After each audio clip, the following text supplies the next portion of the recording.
1 এর 4 বলছে limit h tends to 0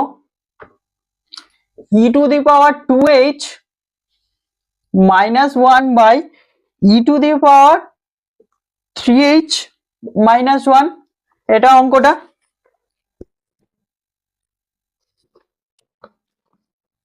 চলো অ্যান্সার স্টার্ট করা যাক। এর জন্য ফর্মুলা অ্যাপ্লাই করতে হবে ওই ই টু দি পাওয়ারের ফর্মুলাটা, limit of x tends to 0 e to the power x minus 1 by x equal to 1, এই ফর্মুলাটা অ্যাপ্লাই করতে হবে এখানে। তো স্টার্ট করা যাক। তো ফার্স্ট কি করবে, limit of h tends to 0 e to the power 2h minus 1, তাহলে এটা ফর্মুলায় আনার জন্য কি হয়ে যাবে, নিচেও 2h আনতে হবে, 2h আনার জন্য কি হয়ে যাবে, ওপরেও একটা 2h নিতে হবে কাটাকুটি করার জন্য। So e to the power 3h minus 1 নিচে পড়েছিল যেমন অ্যাজ ইউজুয়াল। সো এবার ইন্ডিভিজুয়ালি দিয়ে দাও।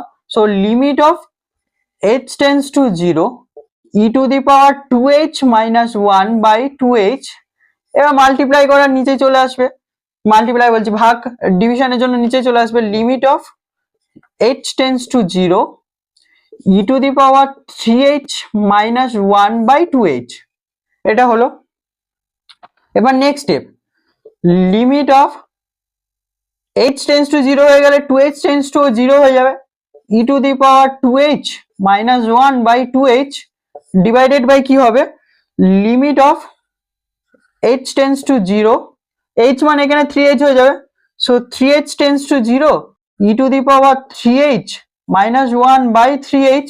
সো 3 আনার জন্য কি হয়ে যাবে, 3 আনার জন্য ওপরে একটা 3 আনতে হবে আর নিচে 2 ছিল, তো আলটিমেটলি কি হয়ে যাবে, এটা 1 এটাও 1, তাহলে পরে থাকবে 1 বাই 3 বাই 2, মানে হয়ে যাবে 2 বাই 3 আনসার।